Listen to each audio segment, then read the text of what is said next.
Hello, today I'm going to go over showing you how to install Ubuntu on a virtual machine. I have chosen to use the Oracle VirtualBox virtual management system. It's a free one. You can also use VMware Fusion for Mac or Workstation for PC. This is just one that I prefer.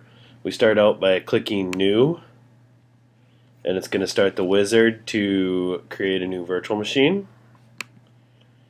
I'm going to just type Ubuntu for the type, and it automatically selects the operating system that I've chosen.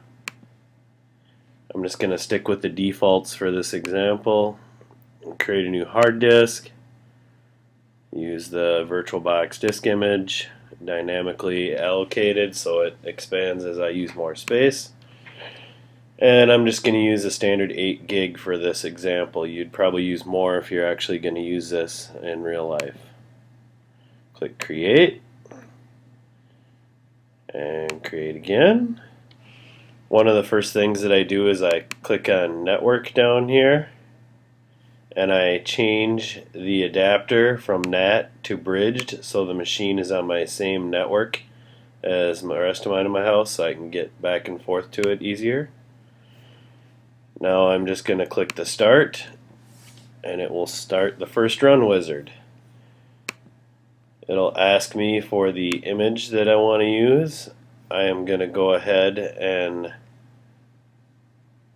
choose my Ubuntu 11.10 desktop image here, which I downloaded from ubuntu.com. Click Continue and Start. When Ubuntu starts, you can either choose to just try it and run it as a live CD, or you can click Install like I'm going to do here. Here it's just doing a few little checks to make sure that you're plugged in, has enough space, blah blah blah. Here you can also download the updates and install third-party software like MP3 plugins and other stuff to make it more Windows-like. I'm going to choose here to erase the disk and install because it's just going to erase the virtual disk image. Click Install now. The nice thing about the Ubuntu installer is it actually starts installing the operating system as you're entering all the user information. It automatically detects my time zone, and the keyboard is correct, so I just click Continue. And here you just type your name and pick a password. Then you can choose either to log in automatically or require login. Now while it is installing, you can flip through or you can watch the slideshow of all the different little information pieces here. It gives you about different applications and whatnot that are installed by default by Ubuntu. As you can see now, installation is complete after that nice 20-minute process. Now all you have to do is click Restart Now to start up into your Ubuntu desktop. It is asking for you to remove the installation media and close the tray, which we don't have any installation media in a tray, so we just hit Enter.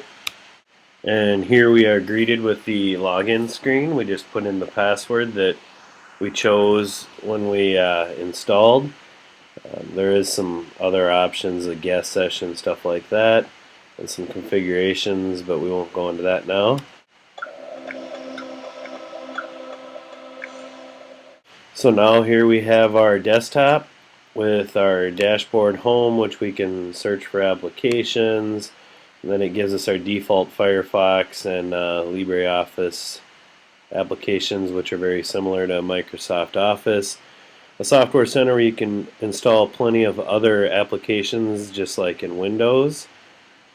And Ubuntu One, where it can be a music share store, sync up settings, favorites, and whatnot. And then your system settings.